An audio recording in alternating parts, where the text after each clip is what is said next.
Hi, I'm James and welcome to another review. Now, recently I was on DriveThruRPG looking to see what they had, and Doomsday Soldier jumped out to me. Now, Doomsday Soldier was written by Jeffrey A. Jones and is basically intended for a modern military RPG after an apocalypse. Now, the author states that he wrote this after playing Twilight 2000 and the Morrow Project in the 1980s, liking both game systems for the background but not liking the mechanisms. Okay, that's fair enough, I can live with that.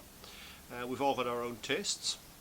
Now, he's converted it to the, well, he hasn't converted, he's basically written a system which lets you play those games using the Traveller system, using the Open Gaming License.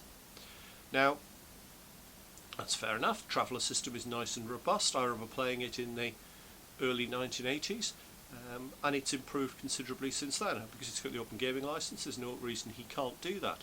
And let's be honest, it helps with crossover games then as well. I haven't seen a modern edition of Traveller, so I can't comment how close it is, but it sort of gives me an idea. So book one then covers three aspects. It covers character generation, how to do skills checks, and damage and recovery.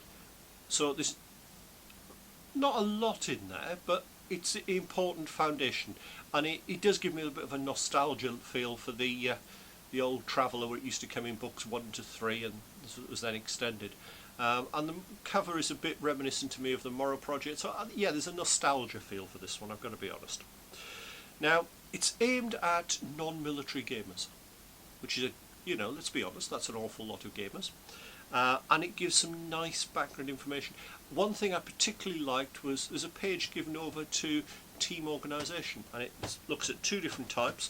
It looks at a US infantry fire team and a US Marine Corps recon team, and it basically gives you each person and what their job role is within that team, which I like that as a touch. It really is going to help players get a feel for how to organise as a group, because let's be honest, anything with the modern military theme is going to be heavily group based.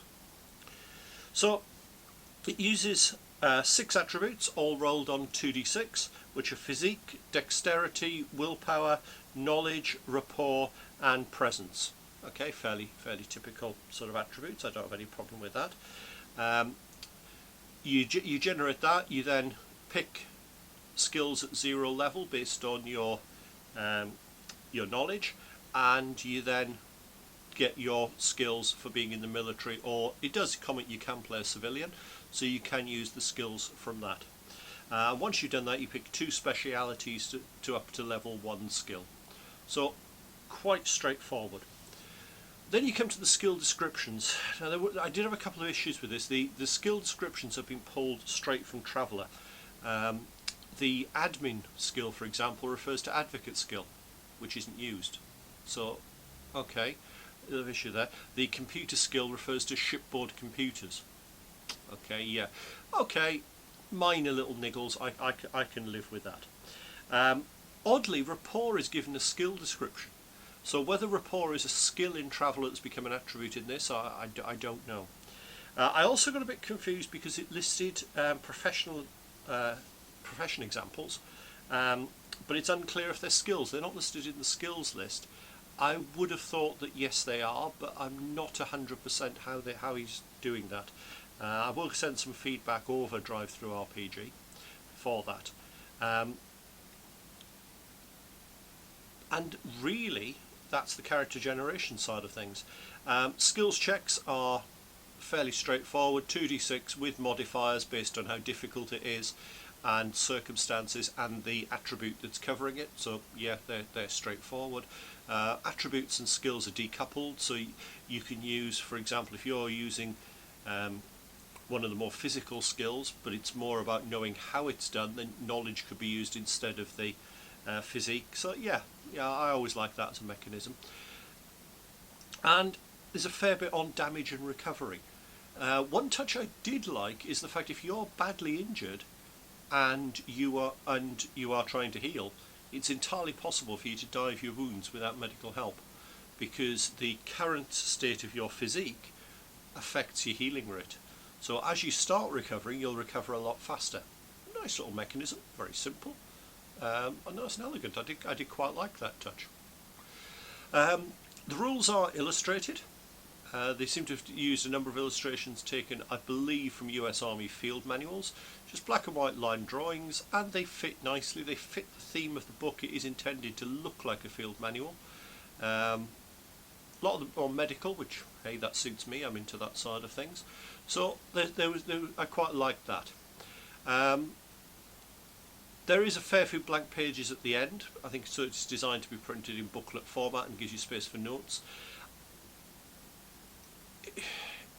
It's missing something critical though for me, which is starting equipment. Now, for a book on character generation, I would have thought that was fairly important. I can understand it doesn't. You've got the equipment lists to come in another book, presumably, but yeah, I think that really perhaps should have been pulled to this. So I've got mixed feelings on this. Now, I paid $1 for it. That's nothing, isn't it, really? Let's be honest. And I do want to encourage the author. I do think there's a nice thought behind this. I like the fact it's sort of designed for either a Twilight 2000 or a Morrow Project style game. That's always good. But it feels incomplete and in need of one more edit. I have a lot of sympathy with that. I know from personal experience when you write something, you don't get it the way other people see it. But giving it to somebody to read beforehand might help. If we regard it as an alpha product, I think it's quite good. It's incomplete, and we need the other books.